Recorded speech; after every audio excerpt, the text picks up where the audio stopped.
ప్రతి అక్షరం ప్రజల పక్షం.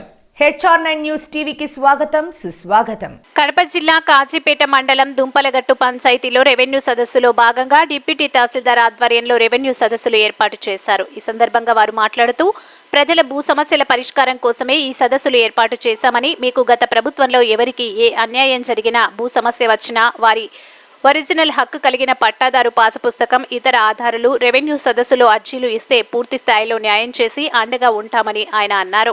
కొన్నేళ్లుగా గ్రామాల్లో పరిష్కారం కాని భూ సమస్యలు తక్షణమే పరిష్కారం చేసేందుకు వీలుగా గ్రామాల్లో రెవెన్యూ సదస్సులు ఏర్పాటు చేశామన్నారు. కాబట్టి భూ సమస్య ఉన్న ప్రతి ఒక్కరూ కూడా సద్వినియోగం చేసుకోవాలని ఆయన కోరారు. ఈ కార్యక్రమంలో రెడ్డియం రవీంద్రరెడ్డి, డిప్యూటీ తహసీల్దార్ ఓబయ్య, జిల్లా సర్వేయర్ రవి, మండల సర్వేయర్ సుబ్బారాయుడు, VRO రెవెన్యూ సిబ్బంది, computer operator Chowdaiah, Telugu Desam party కార్యకర్తలు, ప్రభుత్వ అధికారులు, గ్రామ ప్రజలు తదితరులు పాల్గొన్నారు. మీ అందరి ఆశీస్సులు, ఆకాంక్షల మేరకు ఏర్పాటైన ప్రజా ప్రభుత్వం ఇది.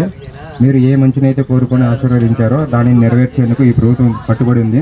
అనుక్షణం మీ మంచి కోసం, మీ అభివృద్ధి కోసం, మీ సంక్షేమం కోసం, మీ రక్షణ కోసం శ్రమిస్తుంది.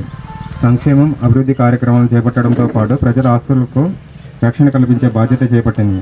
అందులో భాగంగానే గత ప్రభుత్వం ప్రజల భూములకు రక్షణ లేకుండా చేసిన ల్యాండ్ టైటిలింగ్ యాక్టును కూటమి ప్రభుత్వం అధికారంలోకి రాగానే 2వ సంతకంతోనే రద్దు చేశాం.